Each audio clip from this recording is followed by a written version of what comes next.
Salut, on est toujours à Avignon et aujourd'hui... Pourquoi? Pourquoi?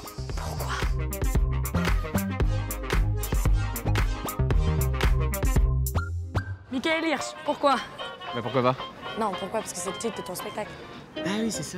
Pourquoi? Ça raconte l'histoire d'un personnage, de sa jeunesse à sa vieillesse, et qui se pose plein de questions sur le monde qui l'entoure. Et à chaque âge de sa vie, il se pose une nouvelle question qui l'entraîne dans une histoire absurde. Et puis, il y a un gros travail autour de la langue française. On te compare à De Vos, carrément. Quelle comparaison? Oui, je suis un grand malade de Raymond DeVos. Jusqu'à l'âge de 16 ans, j'étais un très mauvais élève en français. Et puis un jour, j'ai découvert Raymond DeVos et je me suis rendu compte que la langue française, ça pouvait être ludique. J'ai découvert après Pierre Desproges, Pierre Dac. J'aime tellement ce qu'ils font que quand il s'est agi d'écrire, c'est ça qui est venu d'abord. C'est ton combienième du Festival d'Avignon? C'est le 3e festival d'Avignon que je fais. Avant, je jouais avec une troupe. C'est super bien ça, parce que tu as vécu l'expérience en troupe et maintenant tu le vis seul. C'est quoi le mieux? Le one man, c'est quand même un rapport très particulier au public. C'est des émotions très fortes qu'on peut vivre avec les gens sur scène. Là, j'avoue par exemple que quand il s'agit d'aller flyer et qu'il faut se motiver tout seul pour aller flyer les gens, à qui le dis-tu? C'est quand même plus simple quand t'es en troupe. C'est fatigant, mais c'est exceptionnel.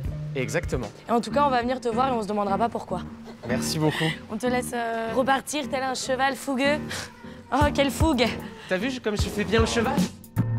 Il y en a une autre aussi qui se pose énormément de questions, tout le temps. Ouais, mais pourquoi? Qu'est-ce que tu fais là? Pourquoi t'es là déjà? C'est dingue, je parle de toi et tu arrives. C'est vrai? Pourquoi? On n'est pas du tout à la même taille. Descends un peu. Encore.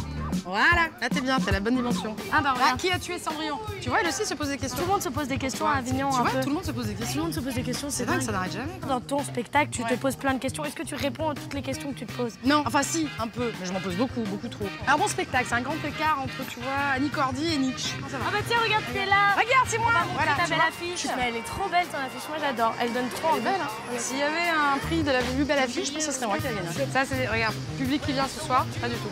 Parce que moi, je joue aussi pour les personnes âgées. Tous ces gens vont venir me voir ce soir. Mais exactement. Hein, vous allez venir me voir ce soir.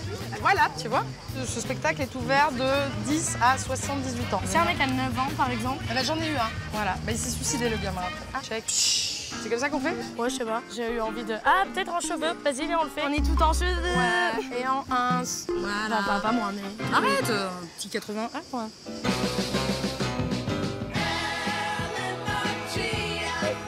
Francis Lalanne. Il a des plus beaux cheveux que moi.